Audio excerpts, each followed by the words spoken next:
This tip's about how to confirm and control meetings. We got to make sure that we're confirming our meetings to make sure the right people are there, make sure everybody's going to show up, especially if somebody else is setting us up on the meeting or if we set it up a couple of weeks ago. And we also got to make sure that we're controlling the meetings, because a lot of times clients just throw out random stuff all over the place and it really distracts from the core point of the meeting. So, in order to confirm and control meetings, use a shared agenda. It's pretty simple. The day before the meeting or a couple days before the meeting, don't make a phone call and say, hey, are we still on for tomorrow? Getting the inevitable, oh yeah, John, I totally forgot, let's reschedule here. Send them an email that simply says, hey, looking forward to our meeting together tomorrow. In order to get the most out of our time, I put together a brief agenda. Could you do me a favor and take a look at it and let me know if there's anything else you'd like to add? And in there, you put 3 bullet points, maybe 4, but don't go crazy with this, right?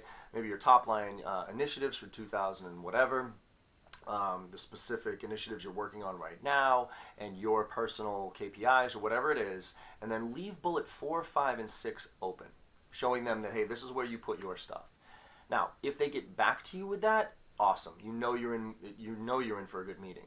If they don't, that's okay, because the next day, when you actually start the meeting, you say, hey, look, I'm sure you're super busy and didn't have time to take a look at the agenda that I put together, but I just wanted to make sure that we had enough time to go over everything today and we covered everything.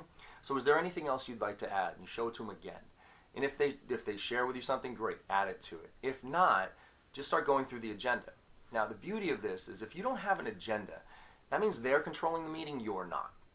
And that's why sometimes they'll come up with some random question, and all of a sudden, because we want to answer them and we want to look like good little sales reps, we answer the question for the next 45 minutes. And it totally takes us away from what we actually wanted to talk about, which was probably more important. So the agenda, what it does is it just makes sure that it keeps everybody on track. So when that random question comes, you can say, you know what, I'd love to get to that. Can we get through the original agenda that we both agreed upon here? And then if there's time left at the end of the meeting, I'll be happy to get to that. 9 times out of 10, you'll get somebody to say, oh yeah, sure, you know what, let's just keep going with this. I agree with you. A lot of times we put in training, we put a parking lot, which is, hey, you know what, that's off topic, let's put it in the parking lot. If we can have time at the end, we'll get to it. Now, 9 times out of 10, when we come back to that parking lot, if there's 10 things on that list, 8 of them have already been addressed throughout the presentation, and 2 of them are really not that important.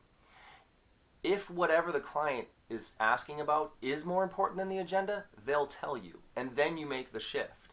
It's just the agenda helps you keep on track. So send shared agendas before every meeting, get their feedback, and use them to control meetings. Good luck and happy selling.